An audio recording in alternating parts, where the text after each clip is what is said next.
ನಮಸ್ತೆ ಸ್ನೇಹಿತರೆ, welcome back to my channel. ಇವತ್ತಿನ ವಿಡಿಯೋದಲ್ಲಿ ಇನ್ವಿಸಿಬಲ್ ಜಿಪ್ನ ಯಾವ ರೀತಿ ಹಾಕೋದು ಅಂತ ನೋಡೋಣ. ಸೊ ವಿಡಿಯೋನ ಸ್ಕಿಪ್ ಮಾಡದೆ ನೋಡ್ತಾ ಇರಿ. ಇಲ್ಲಿ ನಾನು ಸಪ್ರೇಟ್ ಕ್ಲಾತಲ್ಲಿ ತೋರಿಸ್ತಾ ಇರೋದು, ಅದನ್ನು ಡಬಲ್ ಫೋಲ್ಡಿಂಗ್ ಮಾಡಿಕೊಂಡು ಮಿಡಿಲಲ್ಲಿ ಕಟ್ ಮಾಡ್ಕೊತಾ ಇದ್ದೀನಿ.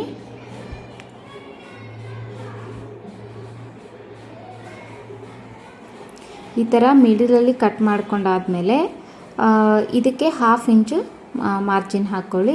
ಇನ್ ಕೇಸ್ ನೀವು ಲೆಹೆಂಗಾ ಆಗಿರ್ಬೋದು, ಕುರ್ತಾ ಆಗಿರ್ಬೋದು, ಬ್ಲೌಸಸ್ ಆಗಿರ್ಬೋದು, ಏನೇ ಇರಲಿ ಜಿಪ್ ಹಾಕ್ತಿದ್ದೀವಿ ಅಂತಂದರೆ 1/2 ಇಂಚು ಕಂಪಲ್ಸರಿ ನೀವು ಮಾರ್ಜಿನ್ ತೊಗೊಳ್ಳೇಬೇಕು. ಹಾಗೆ ಸ್ವಲ್ಪ ಎಕ್ಸ್ಟ್ರಾ ಕ್ಲಾತನ್ನ ತೊಗೊಂಬಿಡಿ. ಈ ಥರ ನೀವು ಸ್ಕೇಲ್ ಇಟ್ಕೊಂಡು ಈ ಥರ ಮಾರ್ಜಿನ್ ಹಾಕ್ಕೊಂಡ್ರೆ ಸೊ ಸ್ಟಿಚ್ ಮಾಡಬೇಕಾದ್ರೆ ಈಸಿ ಆಗುತ್ತೆ. ಈ ಜಿಪ್ಪನ್ನು ನಾನು ಇನ್ವಿಸಿಬಲ್ ಜಿಪ್ನ ಉಲ್ಟಾ ತಗೋಬೇಕು.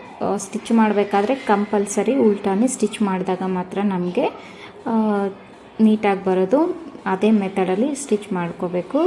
ಈ ರೀತಿ ಸ್ಟಿಚ್ ಮಾಡ್ಕೊಳ್ಳಿ. ನೋಡಿ, 1/2 ಇಂಚ್ ಮಾರ್ಜಿನ್ ಏನು ತೊಗೊಂಡಿದ್ದೀನಲ್ಲ, ಅಲ್ಲಿ ಈ ಥರ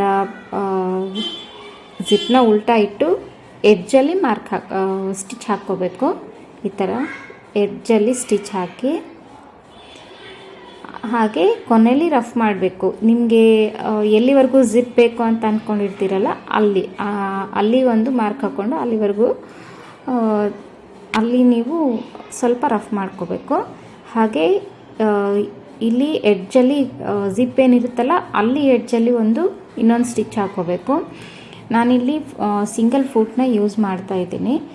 ಇನ್ ಕೇಸ್ ಸಿಂಗಲ್ ಫೂಟ್ ಇಲ್ಲ ಅಂದರೆ ಡಬಲ್ ಫೂಟಲ್ಲಿ ಕೂಡ ನೀವು ನೀಟಾಗಿಯೇ ಸ್ಟಿಚ್ ಮಾಡ್ಕೋಬೋದು. ಸ್ವಲ್ಪ ಎಕ್ಸ್ಪೀರಿಯೆನ್ಸ್ ಬೇಕಾಗುತ್ತೆ. ಇದರಲ್ಲಿ ನಾನು ಸಿಂಗಲ್ ಫೂಟ್ ಹಾಕಿ ಯಾವ ರೀತಿ ಸ್ಟಿಚ್ ಮಾಡೋದು ಅಂತ ತೋರಿಸ್ಕೊಡ್ತಾ ಇದ್ದೀನಿ. ಸೊ ನೋಡಿ ಫ್ರೆಂಡ್ಸ್, ನಾನು ತುಂಬ ಕೊನೆಯಲ್ಲಿ ಹಾಕ್ತಿದ್ದೀನಿ, ಎಡ್ಜಲ್ಲಿ ಹಾಕ್ತಾಯಿದ್ದೀನಿ. ಆದರೆ ಜಿಪ್ ಮೇಲೆ ಮಾತ್ರ ಸ್ಟಿಚ್ ಬರಬಾರ್ದು. ನೀವು ಎಷ್ಟು ಎಡ್ಜಿಗೆ ಹಾಕ್ತಿರೋ ಅಷ್ಟು ಫಿನಿಶಿಂಗ್ ಅನ್ನೋದು ತುಂಬ ಚೆನ್ನಾಗಿ ಬರುತ್ತೆ.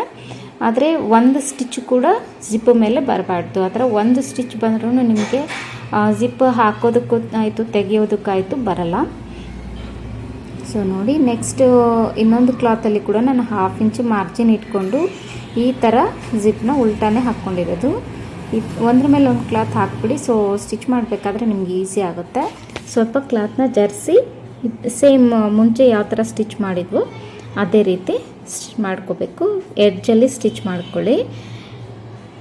ಎಡ್ಜಲ್ಲಿ ಸ್ಟಿಚ್ ಮಾಡಿಕೊಂಡು ಕೊನೆಯಲ್ಲಿ, ಅಂದರೆ ನೀವು ಮುಂಚೆ ಒಂದು ಪಾರ್ಟಲ್ಲಿ ಎಲ್ಲಿ ರಫ್ ಮಾಡ್ಕೊಂಡಿರ್ತಿಲ್ಲ, ಸೇಮ್ ಅದೇ ಅಷ್ಟೇ ಮಾರ್ಕ್ ಹಾಕ್ಕೊಂಡು ಅಲ್ಲಿ ಈ ಕಡೆ ಸೈಡ್ ಇನ್ನೊಂದು ಸೈಡು ಕೂಡ ನೀವು ರಫ್ ಮಾಡ್ಕೋಬೇಕಾಗತ್ತೆ. ಸೇಮ್ ಪಾಯಿಂಟಲ್ಲಿ ನೀವು ಫಸ್ಟ್ಗೆ ಮಾರ್ಕ್ ಹಾಕ್ಕೊಂಡ್ಬಿಡಿ. ಸೊ ಸೇಮ್ ಪಾಯಿಂಟಲ್ಲಿ ನೀವು ರಫ್ ಮಾಡ್ಕೊಳ್ಳಿ. ಹಾಗೆ ನಾನು ಇನ್ನೊಂದು ಫೂಟ್ ಕೂಡ ಚೇಂಜ್ ಮಾಡ್ತಾ ಇದ್ದೀನಿ. ಸೊ ಇನ್ನೊಂದು ಸೈಡ್ ಜಿಪ್ಪನ್ನು ನಾನು ಸ್ಟಿಚ್ ಮಾಡ್ತಾ ಇರೋದ್ರಿಂದ ಈ ಸೈಡ್ ಫೂಟ್ನ ಹಾಕ್ಕೊಂಡಿದ್ದೀನಿ.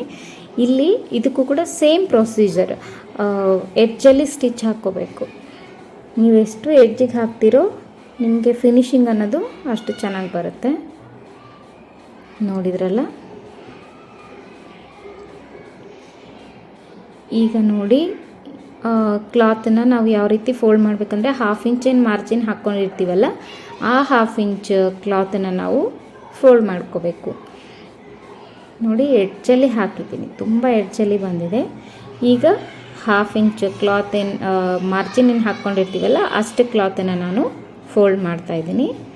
ನೋಡಿ, ಜಿಪ್ ಹಾಕಿ ತೋರಿಸ್ತೀನಿ ನಿಮಗೆ. ಓಕೆ, ಈಗ ಜಿಪ್ ಹಾಕಾಯಿತು. ಕೊನೆಯಲ್ಲಿ ನಿಮಗೆ ಜಿಪ್ ಕಾಣಿಸ್ತಾ ಇದೆ. ಇದಕ್ಕೂ ಕೂಡ ಯಾವ ರೀತಿ ಫಿನಿಶಿಂಗ್ ಟಚ್ ಕೊಡಬೇಕು ಅಂತ ತೋರಿಸ್ತೀನಿ.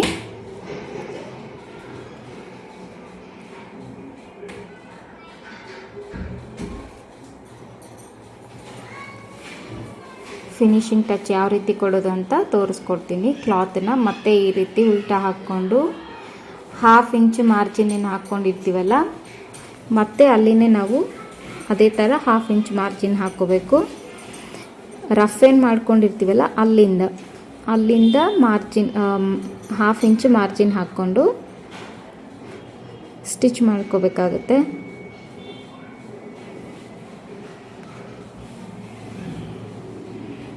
ಮುಂಚೆ ರಫ್ ಮಾಡಿರ್ತೀವಲ್ಲ ಅದೇ ಪಾಯಿಂಟಲ್ಲಿ ಇನ್ನೊಂದು ಸಾರಿ ರಫ್ ಮಾಡ್ಕೊಳ್ಳಿ.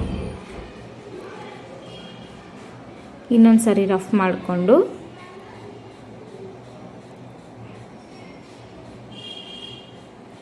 ಕೊನೆವರೆಗೂ ಒಂದು ಸ್ಟಿಚ್ ಹಾಕ್ಕೊಳ್ಳಿ. ಇಲ್ಲಿ ಆ್ಯಕ್ಚುಲಿ ನಾನು ಕ್ಲಾತ್ ಸ್ವಲ್ಪ ಜಾಸ್ತಿ ತೊಗೊಂಡಿದ್ದೀನಿ. ಸೊ ಎಲ್ಲದಕ್ಕೂ ನೀಟಾಗಿ ಫಿನಿಶಿಂಗ್ ಚೆನ್ನಾಗಿ ಕಾಣಿಸ್ಲಿ ಅಂತ ನಾನು ನಿಮಗೆ ಟೋಟಲಾಗಿ ಸ್ಟಿಚ್ ಹಾಕಿ ತೋರಿಸ್ತಾ ಇದ್ದೀನಿ. ಸೊ ನೋಡಿದ್ರಾ ಫ್ರೆಂಡ್ಸ್, ಈ ವಿಡಿಯೋ ನಿಮಗೆ ಇಷ್ಟ ಆಗಿದ್ದರೆ ಲೈಕ್ ಮಾಡಿ, ಶೇರ್ ಮಾಡಿ ಮತ್ತು ಸಬ್ಸ್ಕ್ರೈಬ್ ಮಾಡಿ. ಪಕ್ಕದಲ್ಲಿರೋ ಬೆಲ್ ಐಕನ್ನ ಕ್ಲಿಕ್ ಮಾಡೋದನ್ನು ಮಾತ್ರ ಮರಿಬೇಡಿ ಫ್ರೆಂಡ್ಸ್. ಸೊ ನೆಕ್ಸ್ಟ್ ವಿಡಿಯೋ ಯಾವುದೇ ಹಾಕಿದರೂ ಕೂಡ ನಿಮಗೆ ನೋಟಿಫಿಕೇಷನ್ ಬರುತ್ತೆ. Thank you for watching this video. Thank you so much.